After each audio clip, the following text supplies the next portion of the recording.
네, 잘 쉬었습니까? 앞 시간 이어서 수업하도록 하겠습니다. 네, 여기까지 했죠. 노동 문제의 원인, 기능주의적 관점, 갈등주의적 관점. 이거는 조금 학문적인 부분이기 때문에 여러분 알고만 지나가시면 될 것 같습니다. 자, 노동 문제의 실태인데요. 네, 이거는 이제 여러분들이 관심을 좀 가지셔야 되는 부분입니다. 자, 노동 문제의 실태를 보시면, 자, 임금 문제. 일단 노동 문제에서 가장 큰 문제는 뭐냐면 임금의 문제거든요. 임금은 노동의 대가로 받는 삭시죠. 네, 돈이죠. 1986년 12월 31일 최저임금법을 제정하였습니다. 그리고 1988년 1월 1일부터 최저임금제를 시행하였습니다. 경제 그때 대호황기였던 1988년 당시 정부가 정한 최저임금은 실제 노동자들의 임금의 30%에도 미치지 못하였습니다. 그때 그랬단 말이에요. 그러니까 최저임금이 당시의 임금의 30%에도 미치지 못하였어요. 임금 노동력의 가치 이하로의 절하는 임금 노동 자체의 재생산을 불가능하게 하는 것이고, 임금 노동자들에게는 사활을 건 중대한 문제가 되게 되는 것이죠. 그러니까 내가 열심히 일을 하는데 받는 월급이 너무 작은 거죠. 또 다른 사람들은 너무 많은 돈을 벌고 있는 거죠. 그러니까 당연히 그것은 화가 나겠죠. 그래서 노동시장에서 임금 문제는 자본과 임금 노동 관계의 쌍방 당사자에게 가장 중요한 문제가 되었다라고 하는 것입니다. 노동 문제에 있어서 가장 중요한, 물론 다른 문제 중요한 문제예요. 근데 여전히 옛날이나 지금이나 가장 큰 문제는 임금의 문제입니다. 월급의 문제예요. 네. 뭐 두말할 필요가 없습니다. 임금의 문제 가장 큰 문제입니다. 그래서 노동 시간으로 보면 임금의 문제 가장 큰 문제라고 하는 것이고요. 두 번째, 노동 시간의 문제입니다. OECD에 따르면 2013년 한국인의 연간 노동 시간은 OECD 회원국 34개국 중 멕시코에 이어 2위를 기록하였다. 그러니까 무슨 말이에요? 너무 많은 시간을 일하고 있다 이 말입니다. 장시간 노동이 그토록 오랫동안 지속되는 이유는 첫 번째 임금의 문제죠. 왜? 최저임금이 너무 작으니까. 임금이 작으니까 더 많은 노동을 해야지만이 먹고 살 수가 있는 거예요.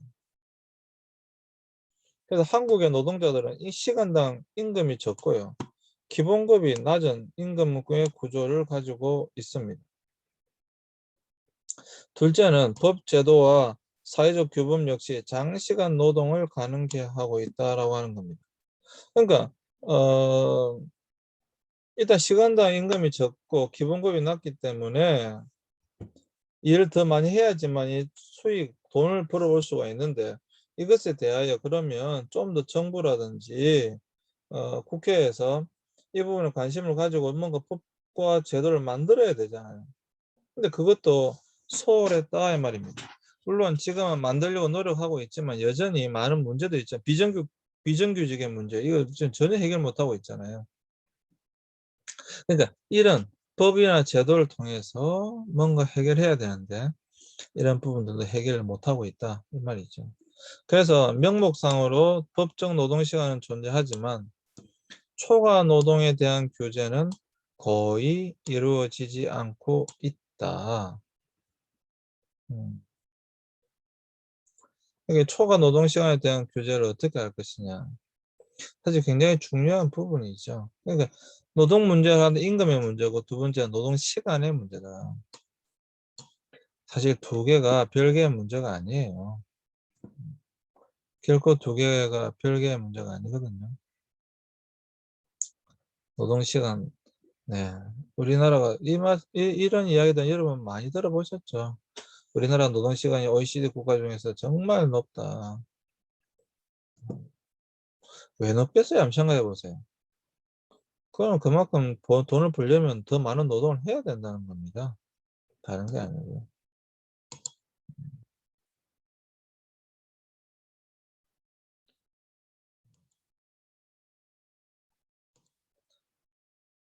그 다음에 노동시간 부분에서 세 번째로 또 우리나라는 특별히 옛날부터 장시간 길게 노동하는 것을 미덕이자 의무로 여기는 사회적 분위기도 있었다라고 하는 것입니다. 늘 성실만 요구했던 것이죠. 그러니까 약속된 시간만큼 일하는 것은 이른바 칼퇴근이라 불리며 비정상적인 것으로 치부되어져 왔던 것이 사실이다. 그래서 회사에서 성공하려면 더 일찍 출근해야 되고 더 오랫동안 남아 있어야 된다. 뭐 이런 거예요.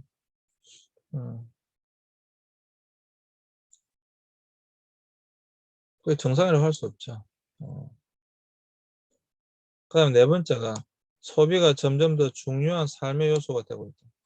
노동시간에서 이제 소비. 그러니까 원하는 상품을 사려면 돈을 더 벌여야 하고 그러기 위해서는 더 많이 일할 수밖에 없는 구조다 이 말이지. 어. 똑같아요. 노동시간도 다른 문제가 아니에요. 노동시간의 문제도 결국은 임금의 문제예요. 임금의 문제. 음. 만약에 월급을 많이 준다고 생각해 보세요. 더 일을 하겠습니까? 당연히 안 하죠. 뭐 그래도 더 일을 하는 사람이 있을 수는 있겠지만 대부분 하지 않겠죠. 근데 내가 필요한 것이 있어요. 그 필요한 것을 사기 위해서 돈을 더 벌어야 돼요. 그거 어떻게 하겠습니까?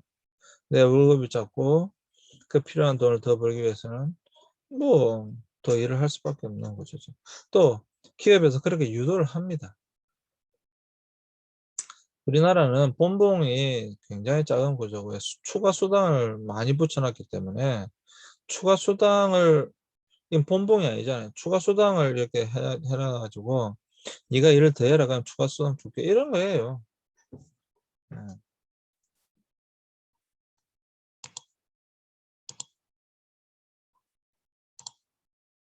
그래서 노동시간은 우리나라 국민들은 2013년 한 해 동안 1인당 2163시간 일한 것으로 나타났다.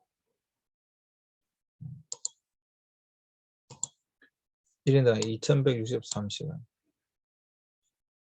그리고 한국인은 하루 평균 8.7시간 일한 꼴이 되고요. 같은 기준을 정한 네덜란드는 5.5시간이고요. 일본은 7시간이고요. 미국에는 7.7. 그러니까 한번 보세요. 하루입니다, 하루. 훨씬 더 많은 일을 하고 있죠. 아니, 일본만 비교하더라도 1.7시간. 이게 뭐입니까?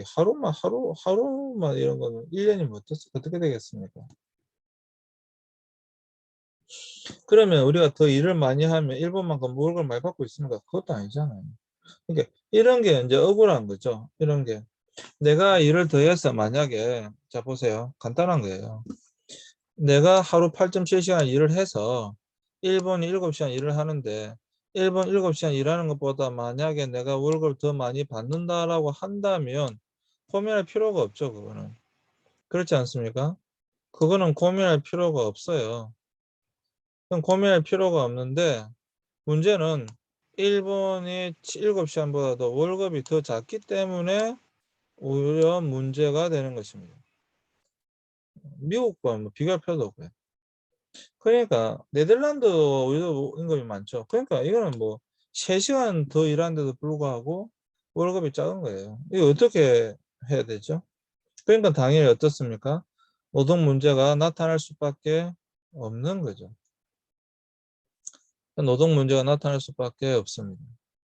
그래서 이러한 노동 문제, 이거는 결코 작은 문제가 아닙니다. 근데요, 자, 이건 다른 나라들 간의 문제고요. 한국 내에서도 마찬가지라니까요. 누구는 일을 정말 열 몇 시간 동안 일을 하는데도 불구하고 몇 시간 일하는 사람보다 월급이 작단 말이에요. 근데 그 월급이 작은 거지만 일이 다르다 그러면 그렇게 생각할 수도 있죠. 근데 문제는 A와 B의 사람이 똑같은 일을 하는데도 A는 5시간 일하고 아니 이 A라는 사람 8시간 일하고 B라는 사람이 13시간 일하는데도 불구하고 A가 월급이 더 많다니까요. 결국은 똑같아요. 결국은 임금의 문제다. 노동시간의 문제는 단순한 노동시간의 문제가 아니라 임금의 문제다라고 하는 것입니다. 그래서 여러분들이 이것을 잘 아셔야 된다. 자, 세 번째, 또 노동 문제에 있어서 굉장히 중요한 것이 무엇인가 하면 바로 산업재해의 문제다라고 하는 것입니다.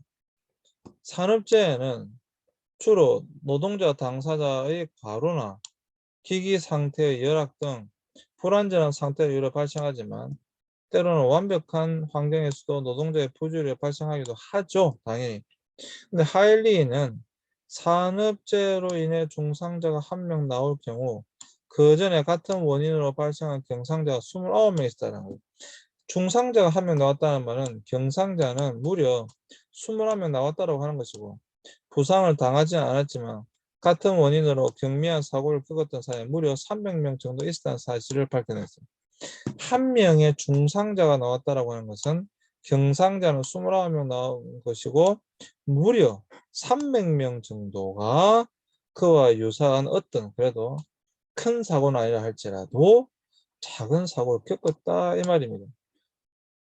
그래서 산업재해가 결코 작은 문제가 아니고 특별히 지금 특별히 우리나라 같은 경우에는 2013년 한 해 사망재해자가 약 2,000명 가까이 1,929명이었고요. 이 중에서 업무상 사망자가 1,090명이었다. 그리고 업무상 질병 사망자 839명이었다. 업무상으로 사고로 죽은 사람이 무려 1,090명이고 질병으로 죽은 사람이 839명이다라고 하는 겁니다.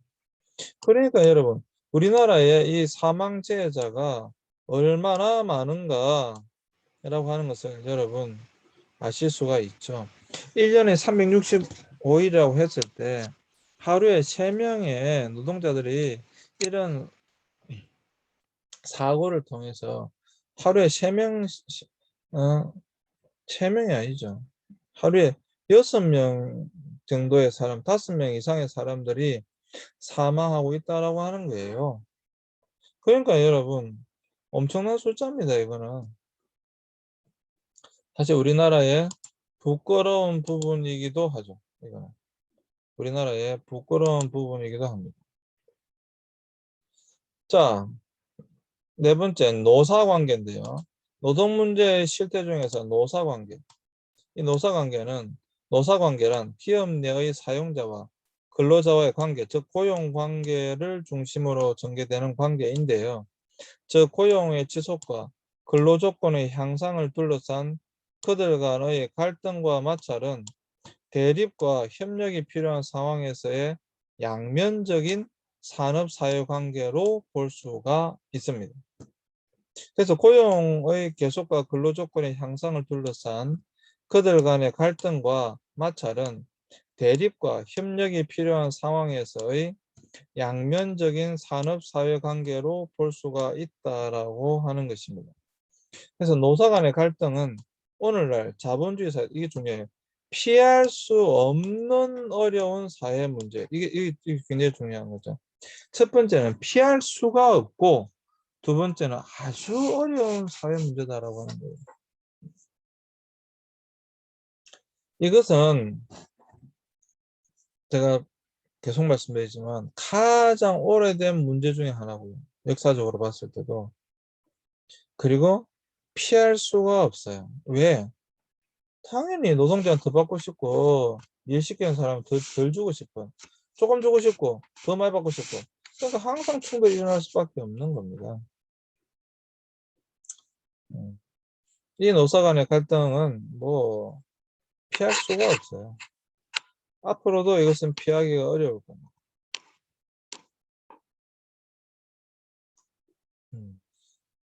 그래서 여러분 이 문제 어떻게 해결해야 될 것인가? 사실 어려운 문제입니다. 자, 실업 문제. 또 사실 일단 노사 문제도 그렇지만 또 굉장히 큰 문제가 뭐냐면 노동 문제 중에 실업 문제예요. 실업은 일할 능력과 의사가 있어요. 그런데 일자리를 갖지 못하는 상태예요. 실업은 크게 자발적 실업과 비자발적 실업으로 나눌 수가 있습니다. 무슨 말이냐 하면 자발적 실업이라고 하는 것은 스스로 내가 좀 쉬고 싶다 이런 걸 자발적 실업이 되겠고, 내가 그냥 일찍 퇴직하려다 그냥 명예퇴직 이런 것도 자발적 실업이 되겠죠. 비자발적 실업은 나는 일을 하고 싶어요. 이제 문제는 사실 이 비자발적 실업이거든요. 나는 계속 일을 하고 싶어요. 나는 계속 일을 하고 싶은데 문제는 뭐예요? 아니 회사에서 나를 일하지 못하게 자른 겁니다. 그러면 어떻게 되겠습니까? 난 일을 하고 싶은데 예, 회사에서 나를 잘랐으니까 그건 당연히 문제가 발생할 수밖에 없겠죠.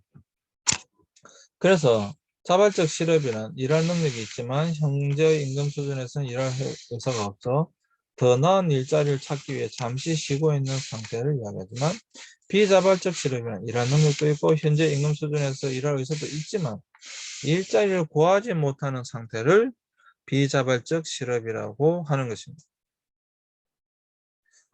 그래서 문제는 뭐겠어요? 자발적 실업보다는 항상 비자발적 실업에서 문제가 발생하게 되겠죠. 그래서 어, 우리나라도 지금 점점 더 일자리가 줄어들어서 청년 문제라고 했을 때, 청년 문제라고 가장 큰 문제가 뭐예요? 청년의 실업 문제잖아요. 그죠? 청년 문제라고 해서 가장 큰 문제는 청년의 실업 문제잖아요. 분명히 청년들은 일을 하고 싶어요. 그런데 일자리가 없어요. 그러니까 그게 문제가 되는 거죠. 청년 실업 문제. 우리나라의 지금 가장 큰 문제 중에 하나가 청년 실업 문제잖아요. 도대체 그걸 어떻게 할 것인가? 고민스럽죠. 그것이 바로 청년 실업 문제입니다.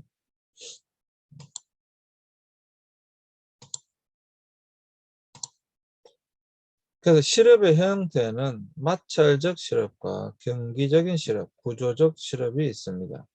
한 개씩 우리가 살펴보면, 마찰적 실업이라고 하는 것은 시장의 마찰 때문에 발생하는 실업을 이야기합니다.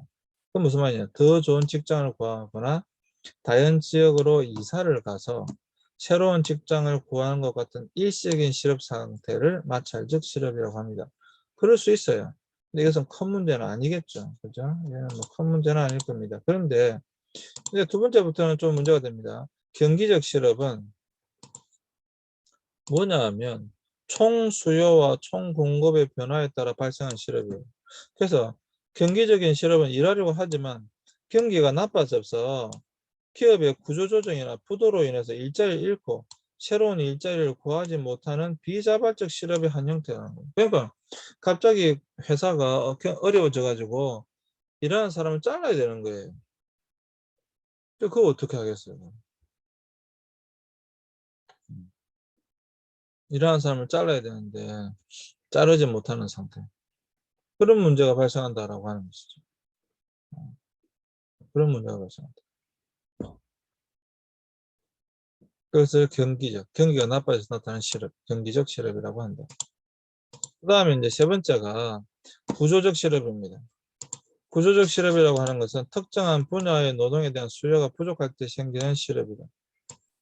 어떤 산업이 쇠퇴하거나 새로운 산업이 등장할 때, 소비자의 기호가 변하거나 생산 기술이 변할 때 노동자들이 신속하게 적응하기 힘들기 때문에 구조적 실업은 불가피하다라고 하는 것입니다.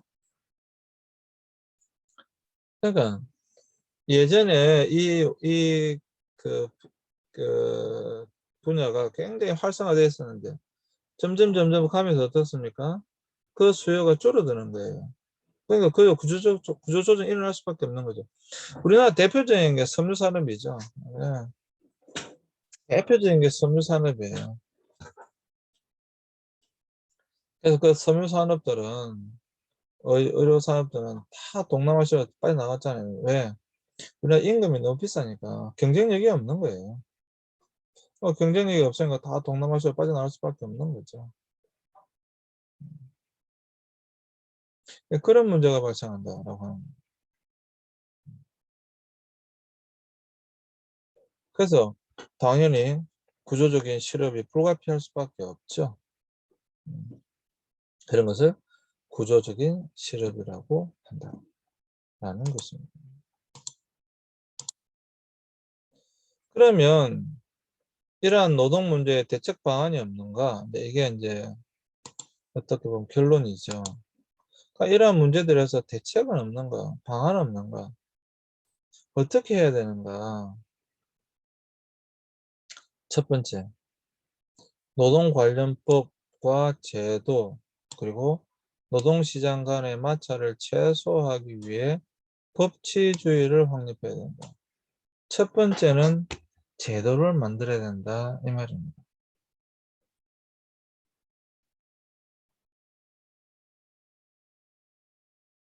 근데 사실 그러니까 노동시장의 변화를 수용하는 방향으로 법과 제도를 개선해야 돼요. 근데 여러분 한번 생각해 보세요.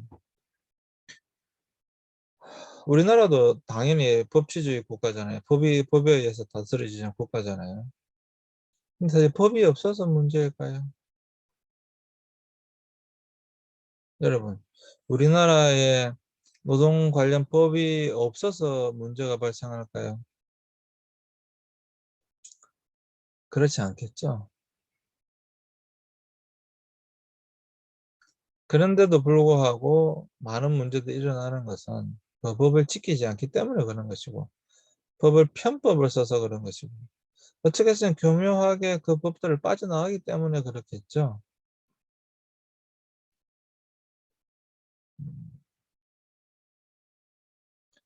그래서 그럼에도 불구하고 우리나라 법제국의 국가니까 어떻게 쓰든지 그러한 모든 법들을 더 촘촘히 잘 만들어서 그래도 그 문제를 해결해 갈 수 있도록 해야 된다라고 하는 것입니다. 둘째는 법 제도와 노동운동의 관계는 당사자주의로 나아가야 한다. 특별히 법 제도를 만드는 데 있어서 노동자의 문제를 들어보고 기업의 문제를 직접 들어봐서 실제적으로 그 문제를 어떻게 해결할 수 있을 것인가에 대한 법과 제도를 만들어야 된다 이 말이에요. 그냥 탁상행정이라 그러잖아요. 의자에 앉아가지고 책상에 앉아서 그걸 만드는 것이 아니라 실질적인 그 사람들의 문제가 무엇인지를 듣고 실질적인 그 사람들의 실제적인 문제를 해결해 주기 위해서 노력해야 된다 이 말입니다. 그리고 그 당사자들이 그러한 문제들에 대하여 제안할 수 있도록 해야 된다라고 하는 거예요. 그건 누구나 생각할 수 있죠. 누구나 생각할 수 있지만 사실 최근에 나온 것들이죠. 셋째는 모든 국민의 생활 안정과 직결되는 일자리 문제를 노동정책의 최우선 과제로 두어야 한다. 그렇죠. 일단 하여튼에 일자리 문제를 해결해야 돼요. 정부의 가장 우선적인 것은 국가를 지키는 것이고 국방이고 그리고 모든 국민들이 행복하게 살 수 있도록 하는데 안전하고 행복하게 살 수 있도록 하는데 모든 역량을 모아야 되는데 그 속에서 가장 기본적인 것은 바로 일자리 문제다. 일단 이 자본주의 사회에서 일자리가 있어야지만이 내가 수입이 있고 그리고 그 돈을 통해서 내가 또 살아가는 것이니까 일자리 문제가 가장 심각한 문제다.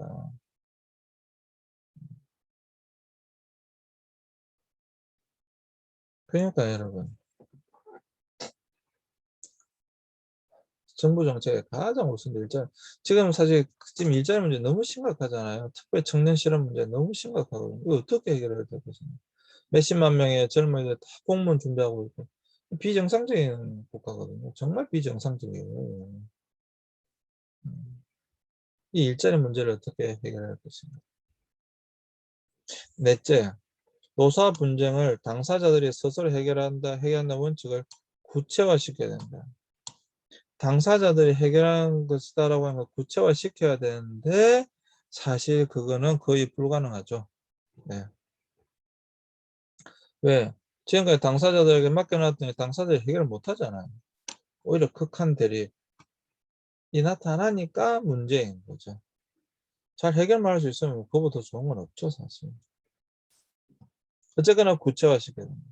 그리고 다섯째, 정치적 논리에 입각한 정부의 개입은 지양해야 된다. 하면 안 된다 이 말입니다.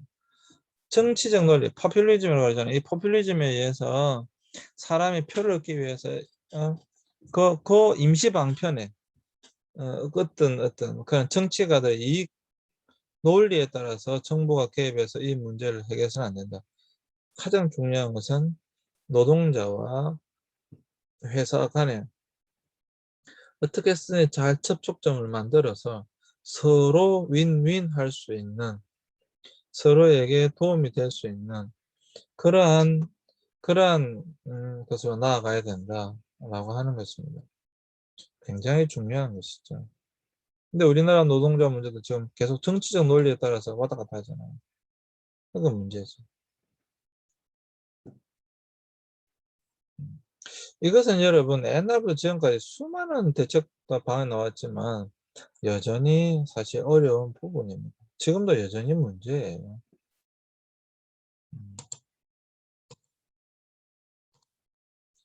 자, 결론은요. 노동 문제 해결은 시급한 과제이지만 가장 낙후된 분야 가운데 하나이다. 따라서 노사관계는 법제도와 노사문화 양 측면에서 한층 성숙할 필요가 있으며 노사가 자율적으로 문제를 해결할 수 있는 역량을 강화시켜야 할 것이다. 기업하기 좋은 환경의 선결 과제인 우수 인력 양성과 우수한 일자리 창출 정책을 통해 국민들의 삶의 질 해결과 고도 산업사회에 접어든 한국 노동시장의 재반 문제를 해결하는 정책을 입안하고 실행하여야 할 것이다. 어쨌거나 노와 사과 또 정부가 힘을 모아야 합니다. 그렇지 않으면 이 문제는 정말 해결하기 어렵습니다. 특별히 무엇보다도 청년 실업 문제 이거 빨리 해결해야 됩니다. 그래서 더 우리나라가 살기 좋은 나라가 되었으면 좋겠습니다. 네, 오늘 수업 이것으로 마치겠습니다. 수고하셨습니다.